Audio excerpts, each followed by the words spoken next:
Assalamu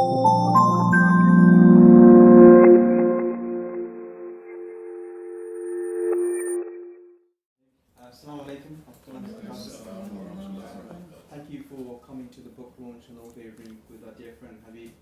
I do have a bio, but before I do go into his kind of credentials and the work that he has done, I'd like to kind of recall a kind of an interview that I was watching where Huey Newton, the co-founder of the Black Panther Party, was invited on television, and during the television interview, there's this white presenter saying to him that, have you heard that there's this crazy scientist, black scientist, who's coming around saying that black people have evolved to become better than other people? And he chuckled. He chuckled and he responded by saying, well, isn't that the survival of the fittest, the evolutionary process? He goes, well, what do you mean? Explain that to me. So he said, if you think about it, the colonials, the slave masters had persecuted us, raped us, pillaged us, took our history away, took everything away from us, took us out of our environment, yet we are here still alive. Don't you think that through this evolutionary process we have become better? Do you think that white people will be able to go through the same process and still exist as a race of people? And at that moment it was refreshing to see that pride. But it's refreshing to see that from a very different angle. Because for hundreds of years, Europeans colonized and went into countries and pillaged countries and took slaves on the basis of superiority, or thinking that they are superior than every other people on this planet. They actually said that for hundreds of years. They debated within the Catholic Church. They had this serious discussion of how we are going to colonize and enslave these people, and how are we going to get away with it. And yes, it was funny to see Hugh Newton say what he did, but he said it with conviction, and it was a very enjoyable experience. I wish I can dig that kind of interview out. It was a very kind of a pleasing interview. I don't want to spend too much time kind of talking, because I know everyone wants to kind of listen to me. But even the baby agrees. But there is a philosopher, I think, in recent times called Sayyid Naqib al-Attas, based in Malaysia, and he's of kind of Yemeni heritage. And he's written a book in the 70s called Islam and Secularism. And when it was published, it kind of revolutionized kind of understanding what Islam is and bringing back Islamic history and pride in our civilization. And there's one kind of section that I want to read out from the introduction of a chapter, and I think it relates to what Habeeb is going to go on and talk about, because what Habeeb has done is so important. The work is so great that we don't appreciate that. We'll probably appreciate this later on. All right? But the fact that someone's going through the trouble of digging out this history that's been lost, history deliberately that's been lost, being revived. And we've been in a casual conversation about how was zakat used in the time of slavery. Because in the category of zakat, as mentioned in the Quran, there's a category of people that can be freed using zakat funds. It says the emancipation of slaves. Where were Muslims and what were they doing with the zakat funds? And you had hundreds of years of slavery taking place. Was zakat ever used as mandated in the Quran to free slaves from the captives, from being taken away from Latin America and South America and North America? But there's this quick, I'm going to read this introduction in the chapter, the de-Westernization of knowledge. And in the introduction he says, many challenges have arisen in the midst of man's confusion throughout the ages, but none perhaps more serious and destructive to a man than today's challenge posed by Western civilization.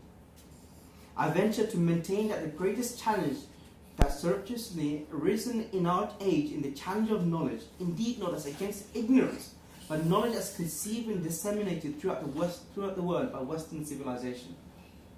Knowledge whose nature has become problematic because it has lost its true purpose due to being unjustly conceived, and has thus brought about chaos in man's life instead of, and rather than, peace and justice. knowledge which pretends to be real, but which is productive of confusion and skepticism, which has elevated doubt and conjecture to the scientific rank in the methodology, and which regards doubt as an eminently valid epistemological tool in the pursuit of truth. Knowledge which has, for the first time in history, brought chaos in the three kingdoms of nature. And the three kingdoms of nature, the animal, the vegetal, and the mineral. It seems to me that important to emphasize that knowledge is not neutral, and can indeed be infused with the nature and content which masquerades as knowledge. Yet is in fact taken as a whole not true knowledge, but its interpretation through the prism as it were, the worldview, the intellectual vision, and the psychological perception of the civilization that now plays a key role in its formulation and dissemination. And I think Habeeb's role in this critical juncture of history is breaking this kind of dissemination of corrupt knowledge and bringing forth true historical accounts of what really has happened. And inshallah, with a very, very brief bio of Habeeb, and I don't want to embarrass him further, I'll pass it over to him. But a very brief bio of Habeeb Akande, born in London, England. Habeeb graduated from Kingston University with a first-class BA with an honours degree in business and film studies. After his graduation, Habeeb travelled to Cairo, Egypt, in pursuit of studying traditional Islamic sciences. A student of the Maliki School of Jurisprudence, Habeeb studied Arabic, Islamic law, and Islamic history at al-Azhar School and University. MashaAllah, brother, I hand it over to you. Assalamu alaikum. Okay, thank you. First, thanks, Brother Ahmed, for inviting me, and everyone from IHRC for hosting this particular event, this book launch of my latest book, Illuminating the Blackness, Blacks and African Muslims in Brazil. And I want to thank each and every one of you for coming. Mashallah, everyone is colourfully dressed and looks, very vibrant. I was telling a couple of the other brothers who were thinking of coming that they should have come not only just to kind of obviously, hopefully, inshallah, benefit from the talk and the presentation, but to see, which I thought would be the case, some representatives of the Nigerian Muslim community, which we can see in full effect today. What I'd like to do for this particular presentation, I don't want to, because I came, for the benefit of those who were here was it October that I came, 2015? Because I came in October 2015 to give a talk about this particular topic. So I don't really want to go over the same material which I covered in October.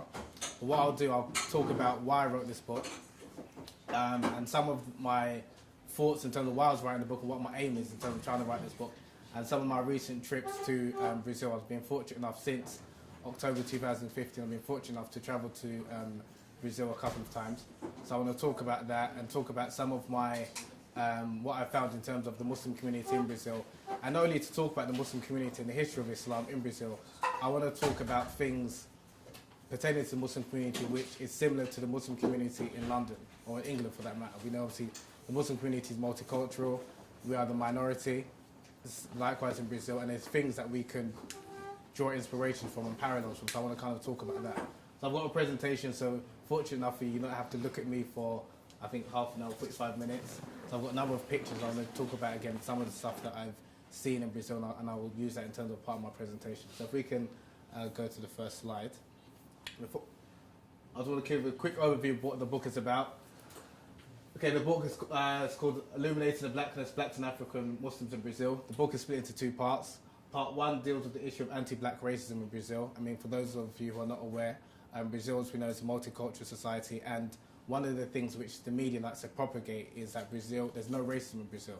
And you might have heard the idea that it's a racial democracy because you see people of different races, skin complexions and the like. But what is something which is not really reported, but unfortunately within the last, maybe you could say, 20, 30 years, a lot of black people, Brazilians of African descent, are talking about the injustices that they're facing because there's a lot of discrimination towards Brazilians of African descent. And again, I'll talk about that. So the first part of the book, like I said, deals with the history of anti-black racism in Brazil, how this came about from slavery, obviously to recent times, and what, not only again to talk about the history of anti-black racism, but more importantly to talk about the response of Afro-Brazilians. So I want to look at the resistance, how the Afro-Brazilians are resisting and combating racism. They're doing it in different forms. in terms of the, challenging racism, whether it's by education, writing books, doing documentaries, or just actually trying to challenge the issue of the systematic racism, which unfortunately many of them suffer. So I'll kind of talk about that in the second part of the book. The first part of the book. The second part of the book talks about the contributions of African Muslims in Brazil. I'll talk about that a bit later in my presentation, but that's what the second part of the book is, and I'm talking about the history of Islam in Brazil. So if we can go to, actually before I get into actual talk itself, I want to talk about why I wrote the book and some of my motivations and how it came about. As Brother Ahmed mentioned, my first book was called Illuminating the Blackness. I published this book 2012, I think, about 4 years ago. And this book was about the issue of anti-black racism within Muslim communities. Again, similar to, and the reason why this ties into this book, because some people might be thinking, the first book you're talking about Islam and Islamic history and African history and racism. Now you're talking about Brazil. What's the connection? The connection is that the issue of anti-black racism, for whatever reason, again, we know in Islam there's no such thing as racism. Racism doesn't exist. But unfortunately, within a lot of Muslim communities, there is this idea that people of African descent and black people are seen as somewhat inferior, which is something that I wanted to kind of talk about. And the reason why I wanted to talk about that was because, unfortunately, a number of black people, a number of people of African descent have some misconception about Islam, that it's an Arab religion or it's an Asian religion. And even some Muslims as well, they look down upon African people or people of African descent and black people because of their skin complexion. So I wanted to kind of talk about that. Now, so like I said, so when we're talking about Islam, obviously when people talk about Islam, Muslims like to talk about there's no racism in Islam. We're of all different ethnicities and things like that. But the reality is the practices of a lot of Muslims contradicts that. So I wanted to kind of talk about why there's this issue of anti-black racism within a lot of Muslim communities. Rather than spending too much time talking about, the book, because hopefully you'll buy it or read it. So I'm not going to repeat myself. I'm going to talk about why I wrote the book and hopefully what I'm trying to get from obviously this book and a couple other projects which I'm working on. And also I want to talk a little bit about the Muslim community in Salvador, which is in northeastern Brazil, Sao Paulo, which is in southeast Brazil, and also Rio de Janeiro. So again, I'll talk. So if we can go to the next slides, please. Okay, so this is. I was talking. Yeah, I kind of lost my train of thought. So my first book was called Illuminating the Darkness, which I dealt with the issue of anti-black racism in Brazil. In Islam. Now I did a number of book launches. This was an event I did in Lagos, Nigeria. Lagos, the former capital city of Nigeria. And after the event, the event was a nice turnout, like we've got here. And after the event, I was invited to go and meet the Sultan of Sokoto in northern Nigeria, in Kaduna. That's the picture in the middle of my mum and dad, and that's the picture of the Sultan. And whilst I was at that, and this was a picture I took in his palace in his room with one of the, his name escapes me, but he's a member of the royal family in Nigeria. I was able to take a picture of him because at the time he wasn't wearing his royal garb. And again, just for protocol, you're not allowed to take a picture. He can only be seen, like if you look at the image, and it's quite small, when he's wearing like his royal garb. The reason why I'm showing this is for two reasons. Because my book, the current book, started here. And how it started here was because in my discussion when I was speaking to the Sultan, he asked me, he enjoyed the book, he said, but he said that why didn't I mention or talk about any Nigerians? Because my first book I was mainly talking about Africans from Sudan, from Ethiopian also, but I didn't really mention any Nigerian Muslims. And obviously he's Nigerian, so he said, why didn't I mention any Nigerian Muslims, apart from his great-grandfather, Uthman Don Fodio. And he said, I should write another book, but talk about the contributions which, particularly Nigerians have made in society, Nigerian Muslims, to serve as a form of inspiration for the Nigerian youth and even for elders, just so people can know the contributions that Nigerians have made in society and in history. At the time, I took his comments on board, but at the time I wasn't thinking about writing another book. This was in February 2013. The following year, I went to Brazil for a holiday. It wasn't my intention to write a book or for any historic purposes. I went for the carnival, if I'm honest. And whilst I was out there, sorry, if we can go to the next slide. So this is obviously a map of Brazil. So I went to Rio de Janeiro, which is here, this southeastern Brazil. So whilst I was out there, I met obviously a number of people. I remember one person in particular that I had a conversation with her, and then she asked me if I was from Bahia. Bahia is in northeastern Brazil, which is here. Yes, you can put it there. And I asked why, and she said because my face resembles the people of Bahia. And I asked why is that, and then she said that because obviously she was telling me about Brazilian history. She said that a number of the Brazilians that reside in Bahia of African descent, primarily of West African descent. And then she asked me like, where am I from? Like my heritage. I said Nigeria. Then she said, oh, you're Yoruba, right? And I said, yes. How do you know? And then she started saying kilo shele and all these Yoruba. I don't understand Yoruba, unfortunately. Yeah, it's terrible. But English and Arabic. But she started speaking Yoruba to me, and I was shocked that I'm in another continent, the other side of the world, and someone is speaking my mother tongue to me, and I don't even understand. And she was educating me about the Yoruba, the different Yoruba religions, the Yoruba culture, and she said that the Yoruba influence in Bahia in particular is very strong, and I need to visit there.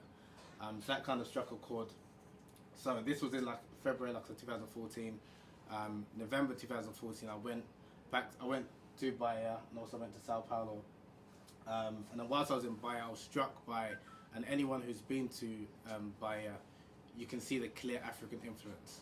I mean, like we see, like many of our fathers and mothers, the way they dress, their garb, you'll see that, and I'll show you a couple of pictures of Brazilians dressing like that, and that's normal. That's normal. That's normal day wear. And what I was surprised by as well is that a lot of the Brazilians are proud of their African heritage, more proud of the African heritage than I would say Africans living in this country. But the one thing which they're yearning for was to know about the African heritage, know about their past, to know about what their predecessors had done in terms of their history. But they were very proud of it. And again, so this was something which, and I went to a couple of the universities, and I spoke to a couple of people, and I was already aware of the impact that a number of Nigerians made in Brazil from my previous studies when I was researching for my first book. But I didn't leave it in my first book. So then I started thinking, okay, maybe I should start writing a book, or initially, instead of writing a book, because most people, especially my generation, do not like reading, my idea was to maybe do a short documentary or do like a picture book, because I know that pictures are more powerful than listening to someone speak or reading text, because not everyone has time to read. So what I did, so you can see like the different phases, I created a small picture book, and the reason why I created a small picture book, which kind of shows the different images of African history in Brazil and just short commentary, because I wanted to, whilst I was interviewing and speaking to different people, I wanted to see what people felt, and in terms of if they were interested in this topic. Now, if people are interested in this topic, then that serves a form of inspiration for myself to be able to continue pursuing what I'm doing. And then I released, again, so I'm just going very quickly, I then finished writing the book about, I think it was November 2015, and then I went back to Brazil November, December 2015, and I came back. I was in Brazil again March and April of this year, where I held a number of book launch events. So if we can go to the next slide. And so I held a book launch event this was in Salvador. That was the top right hand corner. That was a professor in the Afro-Brazilian Institute who, because again I was just curious. I wanted to find out about Brazilian history, and I wanted to find out about Brazilian history from the perspective of Brazilians. I didn't want to go and start imposing how I think maybe Brazil is or what their history is. I wanted to understand not only their history but how they feel about their history. So I conducted, like I said, a number of interviews, spoke to a number of people, and again I was surprised by how much people was interested to learn about their heritage. So again, this is a couple of the images that I took of some of the Brazilians from different parts of Salvador, like I said, Sao Paulo, which is in southeastern Brazil, and Rio de Janeiro. So if we can go to the next slide. And again, that's the picture of the book launch. And the bottom right-hand corner, that was a meeting I had with a Brazilian professor who wrote a very extensive book about the history of West African Muslims in particular in Brazil. It's been translated into English called Slave Rebellion in Brazil. So because what I wanted to, I didn't just want to obviously, because his book is probably, you could say, the best book, arguably the best book, if you wanted to know about the West African history in Brazil. He's gone to America. He's done a number of talks at Harvard University. He's come to England a couple of times, doing a number of lectures or speaking about, the history of West African Muslims in Brazil. But what I wanted to do is not only, I wanted to supplement his work by talking about, because again, he's not a Muslim, and one of the things that he did say was that, obviously, in terms of the Islam aspect and some of the motivations of the Muslims, he wasn't aware of. So that's where, obviously, me being a Muslim and knowing a bit more probably about the religion than he did, and I can probably investigate that more in terms of understanding and reading some of the texts which a lot of the African Muslims left behind, and trying to deduce an understanding of what some of their motivations was. So that was, and this is the top left-hand corner is Afro-Brazilian Museum in Sao Paulo. And again, like, so for example, this gentleman on the right-hand side, when he found out about the topic of my book, he was more interested and intrigued than anyone I've met in my life. He was as if he was African, and this is something which I want to demonstrate and show that the difference between, unfortunately, I don't know what the reason is, but what I found while I was in Brazil compared to maybe other parts of this country and maybe around Europe is that they are yearning to learn about their history. One of the problems is a lack of books. So most of the books obviously in Portuguese, and most of the writers are Portuguese who are talking about history from a Eurocentric perspective, from a European perspective, but very few people are talking about, like I said, the African perspective, and not only for Muslims but just black people in general. So that's why I think it's important that we've got works like this, and hopefully there'll be other works that people's going to investigate and talk about the contributions which black people and obviously Muslims made in history. So if we go to the next slide. Now I want to kind of go into a summary of the Muslim presence in Brazil. As you can see from the slide, the Islamic presence of the Muslim presence in Brazil can be split into 4 stages. We've got the first stage, which is a stage of the African Muslim explorers who travelled to northeastern Brazil between the 9th and 14th century, and I'll talk a little bit about that later in my later slides.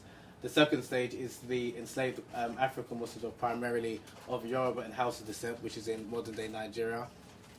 Between the 15th and 19th century, I'll talk a little bit about the contributions that they made in northeastern Brazil in particular. Then the third stage is the Arab Muslim immigrants from Syria and Lebanon in the 19th and early 20th century. And then the final stage is a number of the growing rise of a number of Brazilians from various backgrounds and ethnicities who are converted to Islam since the 1990s, and a number of Muslim economic migrants from the Arab world and from Africa are travelling to Brazil. So I'll give an overview about these 4 stages, and then I'll talk a little bit about the Muslim communities in Salvador, Rio de Janeiro, and Sao Paulo.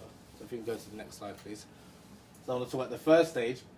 I mean, a lot of people, when people think about, even unfortunately, a number of professors, when they think about the Islamic presence or Islam in Brazil, they think it started with slavery, or with the number of the West Africans who are Muslim who were enslaved in Brazil.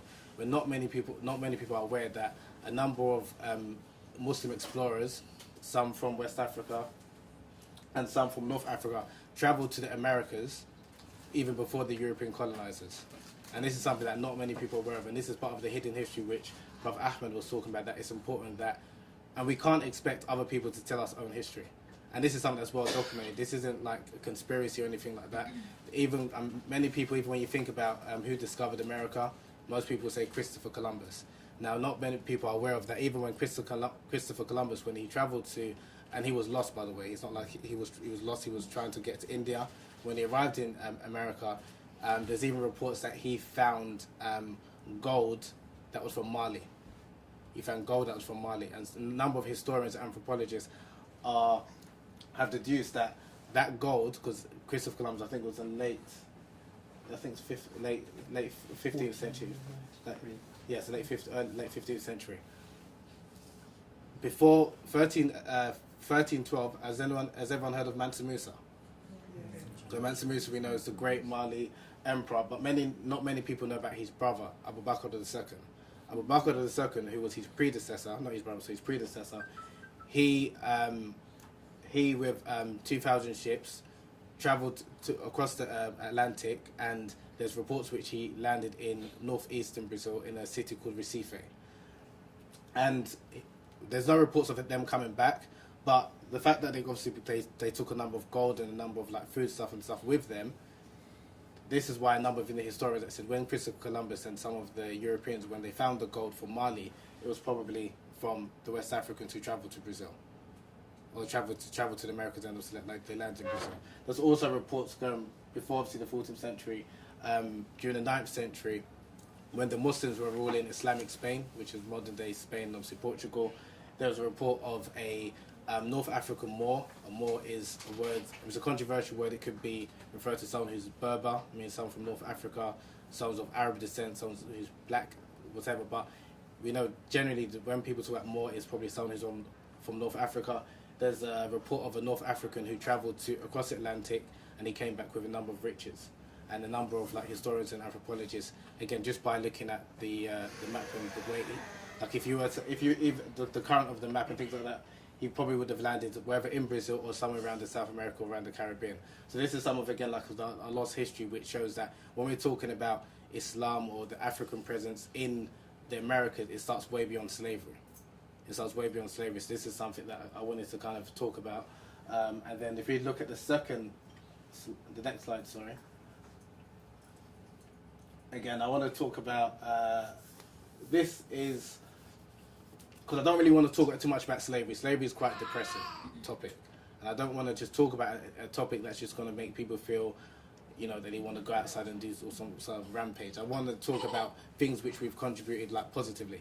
Now, obviously, we know about slavery. I'm not going to talk too much about that. But just a few points as people understand the context of how this African state developed. When many people think about slavery, generally they think about America, because obviously like the films, the books, the documentary, and things like that. But not many people know that 10 times more black people was enslaved and transported to Brazil than there was to the United States. So when you're thinking about the transatlantic slave trade, obviously we know about, like as the United States of America, we know about the Caribbean because there's many people of Caribbean descent living in England. But the impact of slavery and the legacy of slavery is far stronger in Brazil than in the Americas. And like I said, I mean, there's some estimates between 3 million and 5 million Africans in total was transported to Brazil. And in northeastern Brazil, in a city called Palmeiras, a number of the Africans who were obviously enslaved ran away and set up what you call in English maroon societies, or in Portuguese called quilombo. Okay, and this quilombo, there's a number of quilombos, but I mainly want to talk about the quilombo of Palmeiras. Now this society was self-sufficient. It was multicultural. So even though it primarily consisted of Africans, even some white Europeans who were, you could say, some of the poor white Europeans, even some of them wanted to live in this state. The reason why, because the Africans who were governing this particular society were treating people fairly. So they wanted to go to a just society. So this is something that shows it wasn't, even though it was primarily led by Africans, even you had some Europeans and even indigenous Brazilians who were part of this society. And this was a society which lasted for almost 100 years. And like, please don't mistake that even though this was a self-sufficient society, they were constantly attacked from the Europeans, from the Portuguese, obviously in Brazil, and also the Dutch. But they managed to not only, despite having inferior weapons and inferior in terms of manpower, they were still able to preserve themselves and obviously preserve their faiths.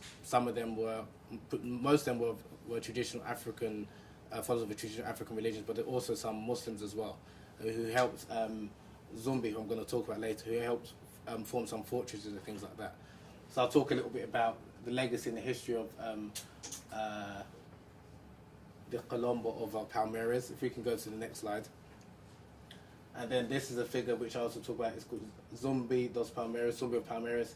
He is the last leader of Palmeiras.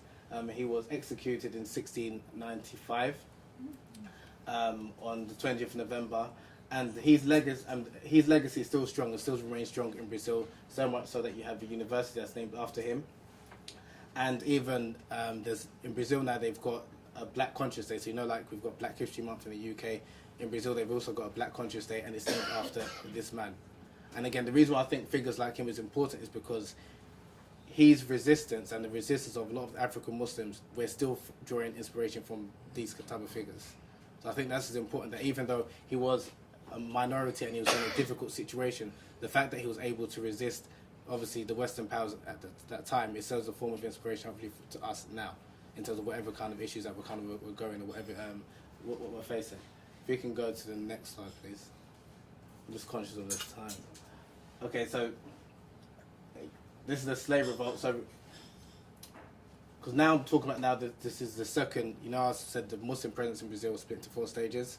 The first stage, African explorers. The second stage was the enslaved Africans. This is now part of the second stage, which is of the, like I said, in Brazil, between 3 million and 5 million Africans were transported to Brazil, and a number of those Africans were from West Africa, and a number of those West Africans set up communities.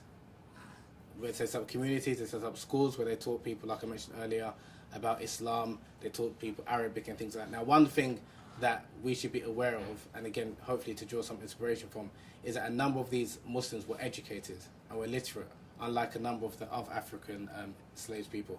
And this was a threat to the Portuguese who were governing Brazil at the time. It was a threat to the elite, because someone who's literate, someone who's knowledgeable, they can empower other people. That's why it talks about the importance of knowledge. Okay? And this is something that even despite their situation, despite the fact that they were enslaved, they still managed to find because even though they were obviously enslaved and they had to carry out their duties as slaves, they were also able to work on the side, and they were quite industrious. And they bought and sell and they were able to trade after obviously fulfilling their slave duties. And a number of them, with the money that they made, unlike, because it's reported a number of the African non-Muslims, they spent a lot of their money on like liquor and things like that, whereas a number of the African Muslims, they spent their money on books, Qurans. And this is something, again, that's documented. And some people might be thinking, how did they get Qurans in Brazil? They had bookshops there, and obviously because they had some money, they were able to order it from Brazil, which they got from France. And there was even a report of, even with, like I think about 100 Qurans was bought in Salvador. So that shows, even despite the situation that they were in, they were still dedicated to their faith, and they were still trying to teach people about the religion. And not only that, they were educating the non-Muslims that are also enslaved, the importance obviously being steadfast. And the reason why faith serves as an important factor, especially if you're in a difficult situation, because you can try and see, you can try and see the positive out of your situation. The positive, do you understand? You don't want to again, it's a difficult situation, but everything happens for a reason. As a Muslim, you believe that everything is under the qadar, or the decree of Allah subhanahu wa ta'ala, of God Almighty. So even though you're in a difficult situation, some of them, they even talk about, they saw it as a situation where they can tell other non-Muslims about Islam. So even though they've been transported from the other side of the world, other side from Africa to South America, and they're enslaved in a difficult situation, they didn't give up on their faith. So when you're seeing these type of stories and people are still reading the Quran, praying and all sorts of things, what excuse have we got? And that's again, so I don't want to just talk about history of, we achieved such and such, but it's a form of inspiration that if people are going through these difficult situations and they're still maintaining their prayer as much as they can, they're still trying to read the Quran and things like that, what excuse have we got? And that's again what I want to kind of make sure is kind of clear, not just talk about history, but things that like lessons that we can learn from the people of the past. A number of these West Africans, Muslims, they led a number of slave revolts. I won't go into too much detail about the slave revolts, but this was some of the parchments that were found. This is a book, as you can see, and it's got some of them had verses from the Quran, what's on the right is Laylatul Qadr. It's one of the verses from the Quran which talks about the night of decree, which, again, for the benefit of the non-Muslims in the audience, is the night which Muslims believe that the Quran was descended from God Almighty to Angel Jibril to the Prophet Muhammad, peace be upon him. So this is and they wrote a number of verses from the Quran, obviously for their regular prayer and also to teach people. And this is an amulet. It's a parchment which has got some amulets and it's got some dua, some prayers which some of the African Muslims wrote. And now what the Portuguese authorities in Brazil, once they found out about this particular revolt, because they found out because there was a traitor amongst the Africans who told the Portuguese what some of these West Africans are planning, the revolt was quashed very quickly. And then what they did, they went around and found they raided people's houses, anyone who had any evidence of like Arabic writing or any kind of Islamic literature or anything like that was either deported back to West Africa, was imprisoned, punished, whether it's by lashing or killed. And that's one of the unfortunate things. But what the Portuguese in Brazil, they feared was that this might spread, because a lot of if you've got a lot of the number of Africans who are revolting, and obviously they're successful, then obviously that might lead to other Africans that's going to revolt as well. And obviously slavery, is primarily, it's all about economics. If you've got people that's working for free, and obviously you're enriching, obviously the masters, they don't want people to revolt. They don't want people to obviously to be free. So I'll talk obviously a little bit about the legacy of the West African Muslims, and on top of that, I also talk about, again, I'm not going to spend too much time because I kind of want to open up a bit more for questions and things like that, and I've got other things I want to talk about. But not a lot of people know that. Not a lot of people know that. So we've got the history of slave revolts in the Americas isn't just restricted to Brazil. We had the famous slave revolt in Haiti, and I think that was in the 18th century, and that led to the Haitian Republic, and it was the first and only independent country, and they were able to defeat the French, who were the Western power at that time. So things like this. So when you've got, and obviously the Haitian revolt was before the slave revolts which took place in northeastern Brazil, and this serves as a form of inspiration for the West African Muslims in Brazil. And also there was a number of slave revolts which I'll talk about in the book, which I won't go into too much detail now, which took place in Baghdad in the 9th century, and I'll talk about the similarities between the East African Zanj, who is a tribe in East Africa who's led this number of slave revolts in Baghdad, and I'll draw some comparisons between the West Africans who were enslaved in Brazil, and I'll talk about like some of the motivations and some of the lessons that we can learn. If we can go to the next slide, please. Okay, this is some images of African Muslims in 19th century Brazil. Top right hand corner, this is a painting of I think it's 18 something, but it's in the late 19th century, of a French artist who travelled to Brazil, and he drew some images of like the Brazilian communities, but particularly like the black Africans. You can see even by their garb, it's very like Arab or Islamic looking, and they're performing hijama. There's a cupping therapy. So this is obviously clear evidence of the presence of African Muslims in Brazil, and these are some of the pictures of some of the formerly enslaved or enslaved Africans, and even you can see by their facial features, these are people clearly of African descent, primarily, particularly the gentleman in the middle is clearly of Yoruba descent by the tribal marks, which some historians and people, researchers suggest that he's from the Oyo state. So this is clear evidence of the African presence and the Nigerian presence in Brazil. So this is a couple of interesting pictures. If we can go to the next slide, please. And then, so now that's history. Now on to like contemporary times and the African influence of Brazil. I'm sure everyone knows who the gentleman is in the top right-hand corner, the late Michael Jackson. This particular picture was, I don't know if, I'm sure you're probably aware of the song "They Don't Care About Us." Okay, maybe not, but yes. Okay, right. So in that particular song, he's wearing a T-shirt of an Afro-Brazilian activist group called Olodum. Now, the term Olodum was founded in, like I said, in 1979, and the purpose of the group was to create art and culture from the Black consciousness movement. And the word Olodum is taken from the Yoruba word for the deity, or Yoruba god called Olodumare. So that just shows a clear Yoruba influence in Brazil, even in Brazil today. Another bottom left-hand corner, another Afro-Brazilian activist group called, forgive my pronunciation, Ilaye, which means in Yoruba like house of life. And this is and these are Afro-Brazilians, and this is an Afro-Brazilian activist group talking about black empowerment and trying to educate people about, obviously, not only about black and African history, but they set up schools and they're trying to teach people, obviously, how they can kind of further their career and things like that, like by giving like career advice and career development. So this is just showing like the clear African presence or the clear Nigerian presence in contemporary Brazil. If we can go to the next slide, please.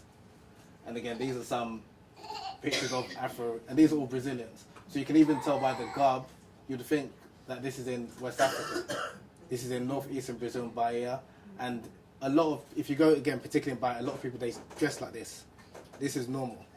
So the way a number of like our mothers are dressed, you fit in perfectly like in Brazil. That's how, especially in northeastern Brazil. So this is their tie, and also, again, forgive my pronunciation. Akara, okay.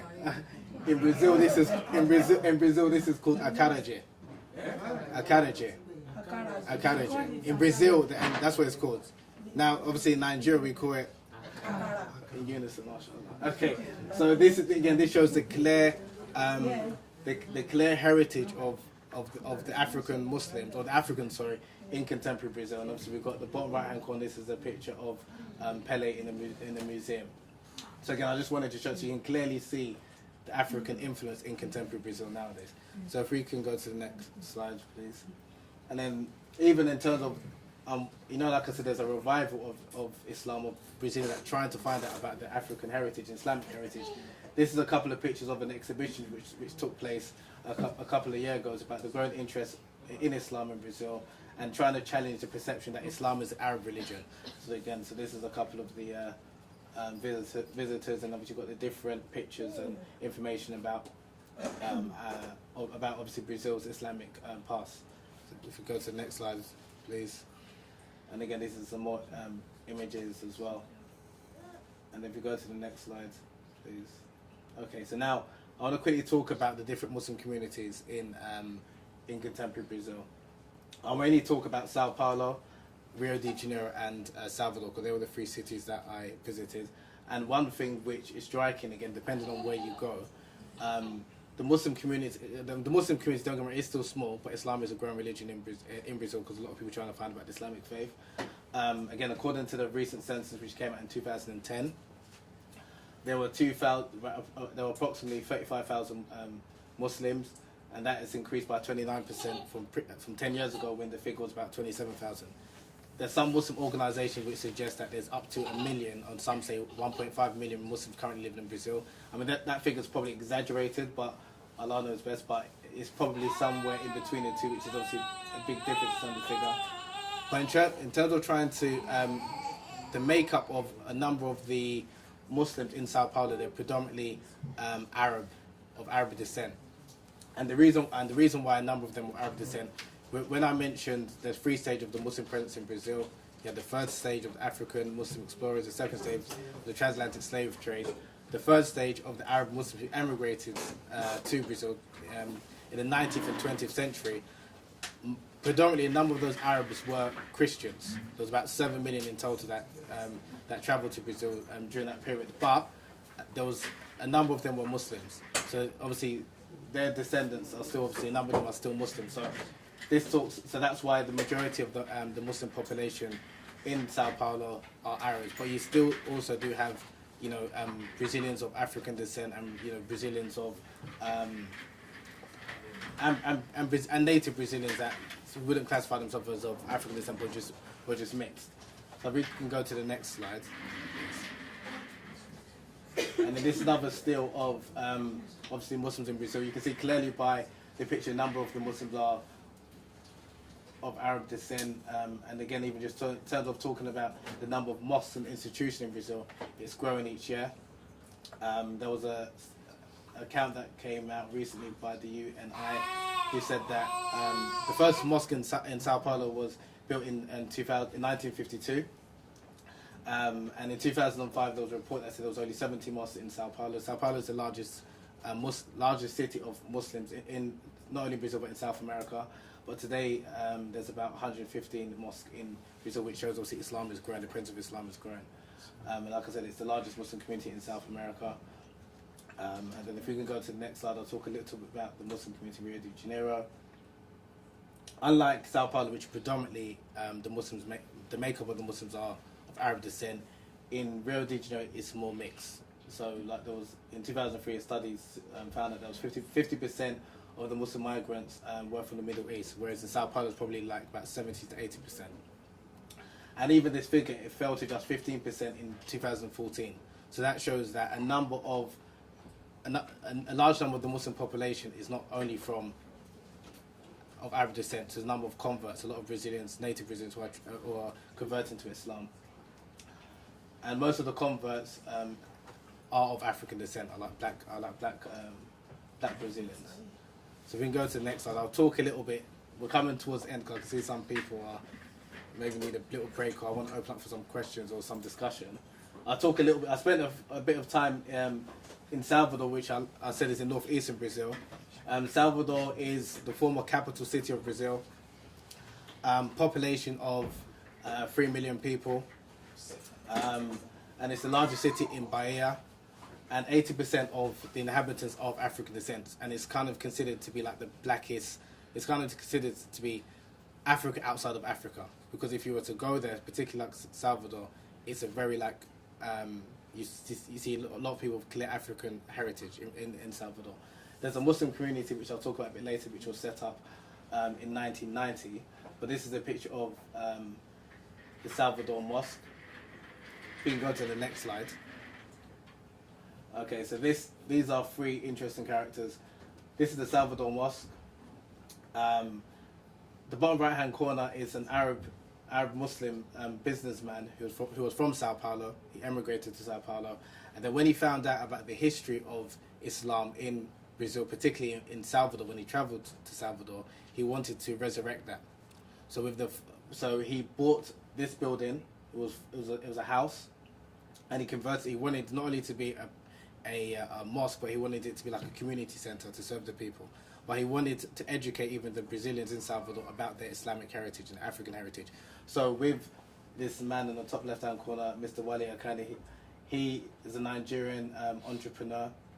He moved to Brazil in 1980 initially to study, and then when he found, 1990, and then when he met this man, and then he asked him to build, if he'd be interested in helping build a mosque and a cultural centre to serve not only, because there wasn't that many Muslims, but serve some of the Muslims and then teach people about Brazil's Islamic heritage. Then they formed this mosque with a couple other people, and they invited this man in the top right-hand corner, Mr. Abdul Hamid Ahmed from Nigeria. He's a Yoruba Muslim, and they wanted specifically a Yoruba Muslim to come and lead the congregation, just so people can see the heritage.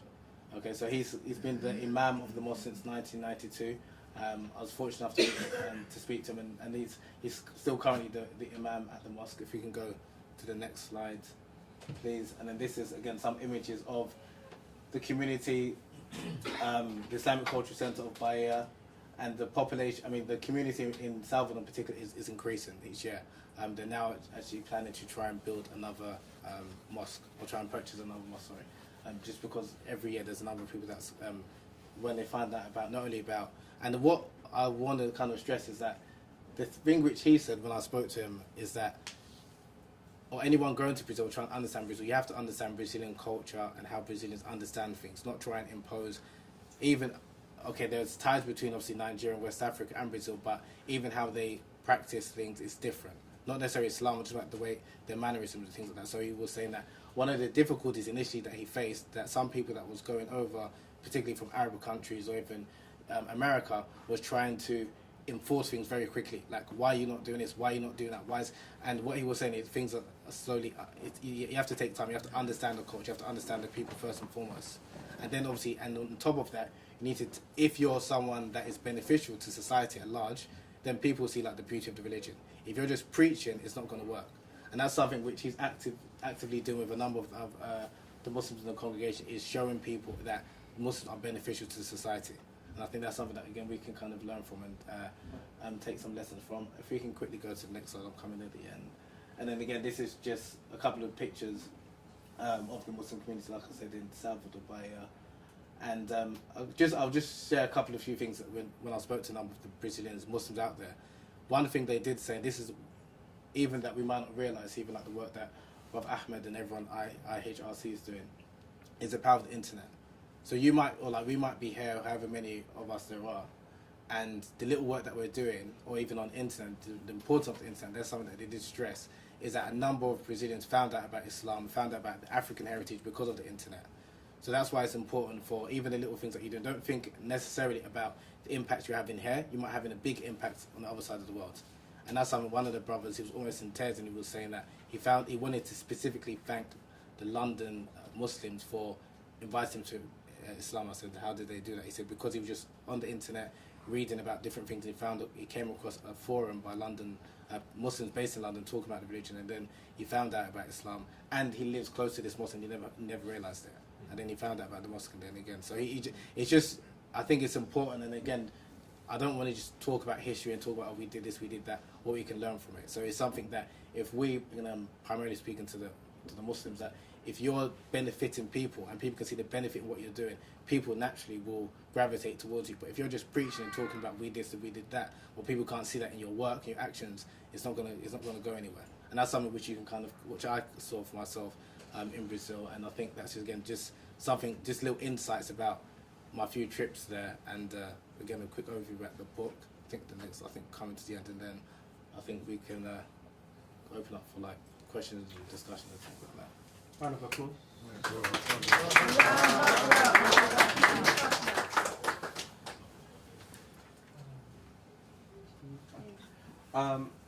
Thank you, Habeeb, that was excellent. I'd made a start on the book. Unfortunately, I was unwell last week, so I wasn't able to complete it. But it's really well written, really well researched, and I was quite pleasantly surprised. There's a professor, Paolo Pinto, you mentioned. I was like, his name has to come up somewhere, and you do mention him a couple of times because I was fortunate to meet him when I was abroad, and he was going through. He's not Muslim himself, but he comes off kind of Arab descent. We had some very interesting discussion, and I just realised that this section of the world, South America, is so neglected. Muslims just seem to be kind of feel as if there's nothing there. That there's no heritage, there's no contributions, and it's just a very kind of exotic place to go to. And I always wonder that if al-Andalus didn't fall in 1492, if only it didn't fall, would the transatlantic slave trade have taken place? Would it have taken place? Because one of the most darkest part of our history, human history, is the slave trade. Would it have happened if the Muslims are still in power or still at sizable population in Muslim Spain, in Portugal? What would have been the reality from there on? Because what happened from 1492 onwards was Christopher Columbus, the criminal, had approached the kings before they conquered the Muslim land, and he kind of came out with this theory of he wanted to go to India, and they say that his actual agenda was to kind of liberate Palestine from the Muslims. Anyway, but he had a discussion with the king and the queen and said, this is what I want to do, and I can bring you riches and whatnot. And the king and queen at that time had said to him, wait a few months, and we should conquer al-Andalus. And once you've done that, we'll kind of commission your ships. And literally, he waited outside Granada. He rented a place out, and he waited for that moment when Muslim Spain fell. And as soon as it fell, he went into the Alhambra, where the new king and queen had taken presents, and asked for the finance to take the ships. And there all started the misery of millions, of hundreds of millions of human beings that kind of started the pillaging of not only Africa, but the pillaging of South America, and then later on the colonialism that took place all over the world. And the legacy of colonialism is still kind of apparent as of today, because there are certain countries in Africa are paying money to the French government, for example, for giving them freedom, still to this day. And literally Haiti, as you mentioned, Haiti just paid off their debt to the French government for giving the freedom, the independence. So this history is really important, the fact that Habeeb revived it, and we need to continue this message, we need to continue this supporting the cause. But one way to do so is to buy the book today. So please do. I'd like to take some questions and answers from the floor, please. If I can take a few questions at a time and then pose them, and then we can come back to the floor again. So Ms., the sister at the back, anyone else? Okay, Ms., if you... Yeah, first of all, I just want to say thank you very much for the presentation. It was very illuminating and very educational. I read a book recently by an author called Hisham D. Adi, and he wrote a book called Rebel Music, based Empire, Race, and the New Muslim Youth Culture. And in the book, he had a chapter on, his first chapter was about Brazil and about the culture in Brazil. And one of the things I deduced from that was that, apart from migration and things like that, one of the ways that kind of Brazil and Brazilian culture kind of helped, helped grasp its kind of Muslim identity was this celebration of like I think you call it the Morisco's women or something like that, some kind of orientalized version of the African woman, and through that orientalization, that they were able to grasp the kind of the concept of Islam and things like that within the culture. Do you find that to be the case as well in your visit in Brazil? Do you find that to be the case, or was he right or wrong? Or? Do you want to take another question, or do you want to answer that? No, I can't answer that. Yeah. That because he mentioned two things. I read the book. He mentioned the Morisco women who were like the mixed race women, and that ties into again Portuguese history. When you understand Portuguese history, like the Portuguese who colonized Brazil, they were. I'm trying to be careful with my words.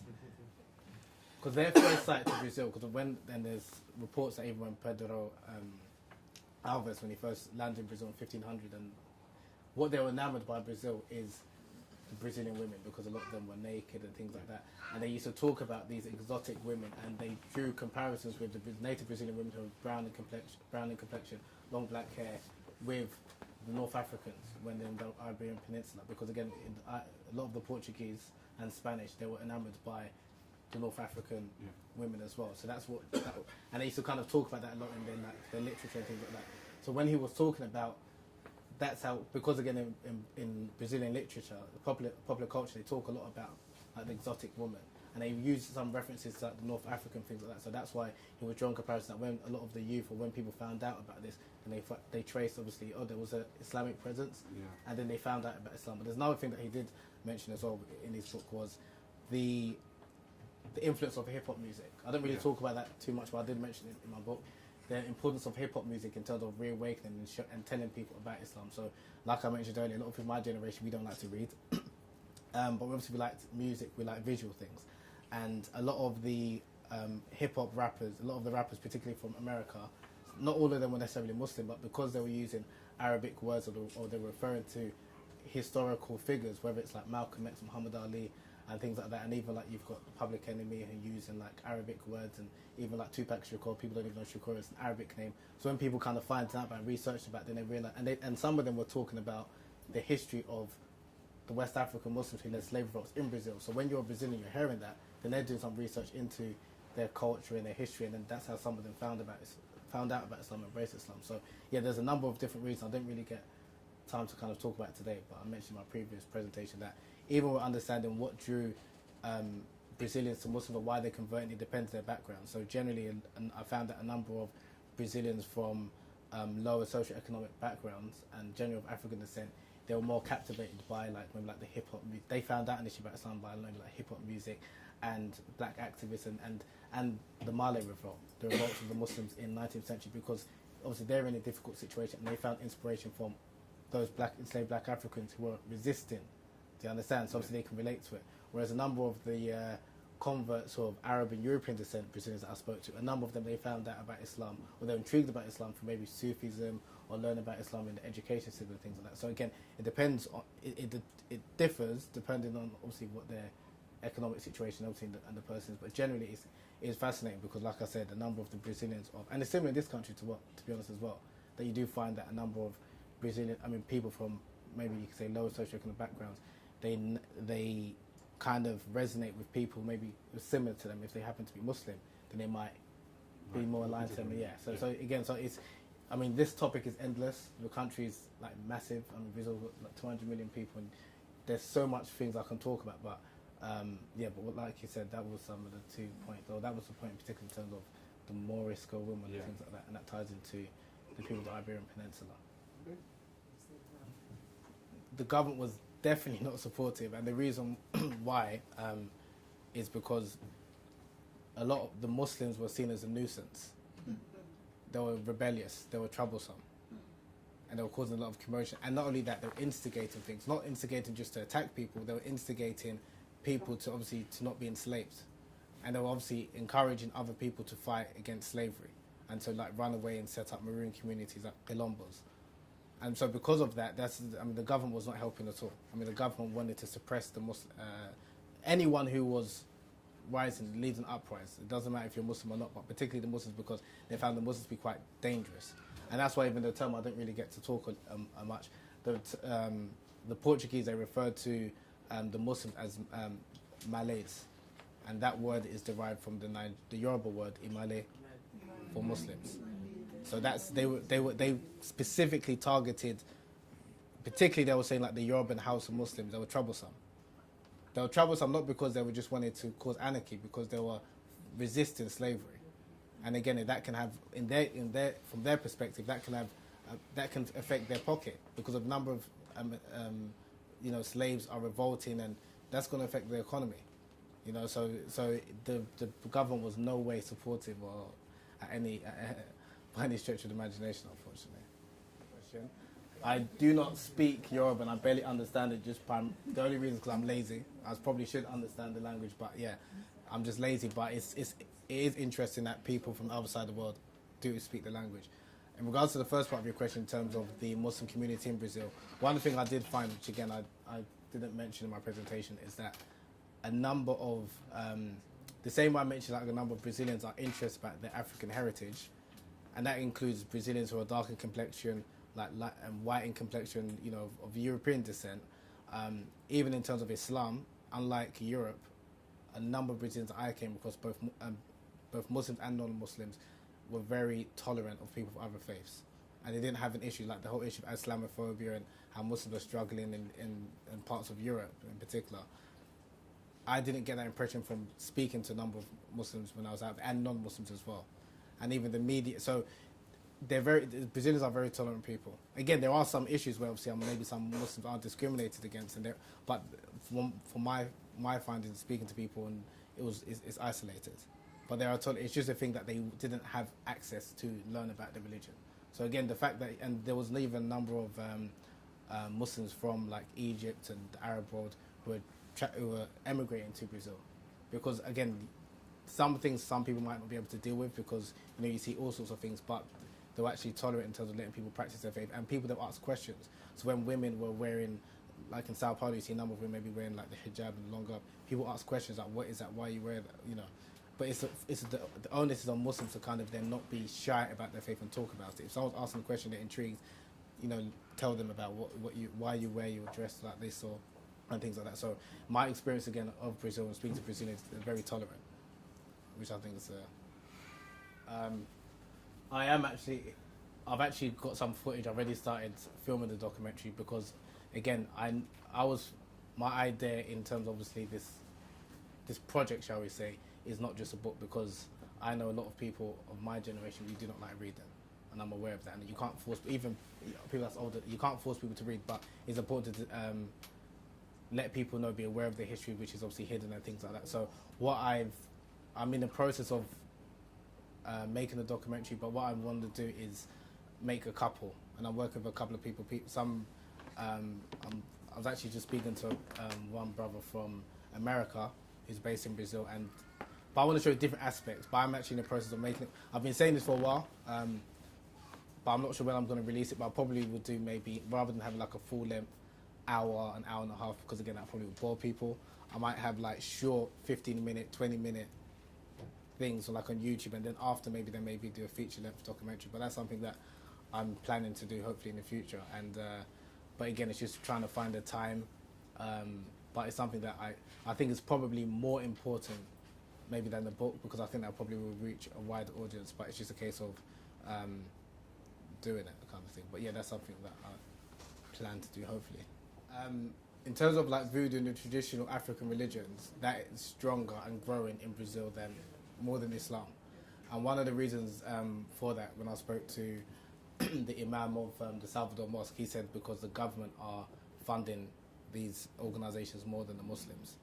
And something which, even tying in part to the first part of your question, in terms of trying to raise funds for mosques and things like that, a lot of Brazilians, particularly from, you could say like the lower social or poor economic backgrounds, obviously because they haven't got the funds to build mosques and things like that. So that's why some of them are trying to raise funds, and those trying to build a mosque and things like that. But like I mentioned at the early part of my talk, I didn't see much, like you could say, Islamophobia, or again I'm generalising, but there might be some isolated issues, but I didn't find much of that even speaking to the number of people that I spoke to. That the Brazilians are very tolerant, like I said, and again I'm generalising, and there isn't this kind of, if you're a Muslim, they're kind of just going to discriminate you against you, things like that. But one thing that, and this is something which not only the Muslims but even black people that I was working with, is trying to empower people, and not only empower people by giving talks and presentations, but trying to create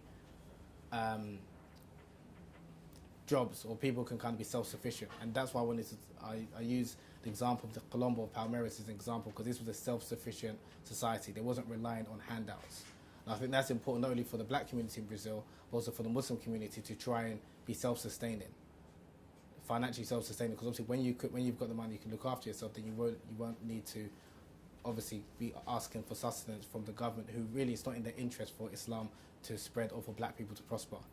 So I think that's what was quite important. So just to try and understand that it's important for whether it's the black community or Muslim community to kind of work together and to try and empower themselves, rather than waiting on others to kind of give you handouts. And that's something which, again, like I said, learning from our past, that's what they were able to do.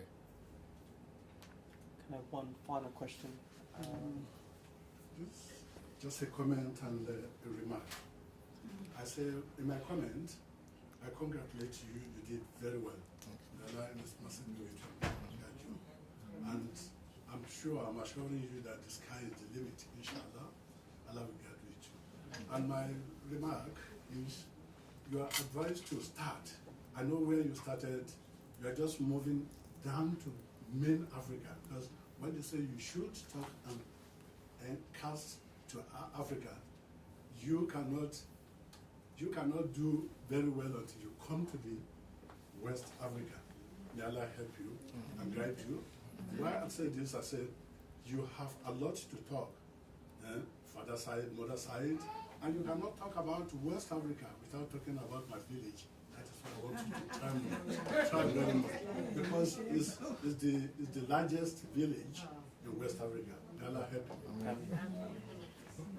Okay, there's a number of places Habeeb touches in the book about the phenomena of the more paler, more whiter you are, the more beautiful you are. There's a conception that not only is a plague in Brazil, but it's a plague across Africa and Asian countries.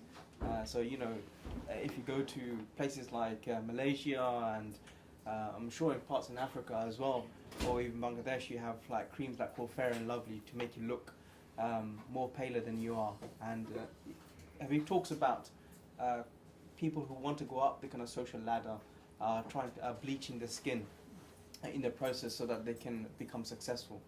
And I just want to finish off with this because there's so much beauty in this room today. And I quote from his book. He uses a quote by Tupac Shakur, where he says, I say the darker the flesh, the deeper the roots.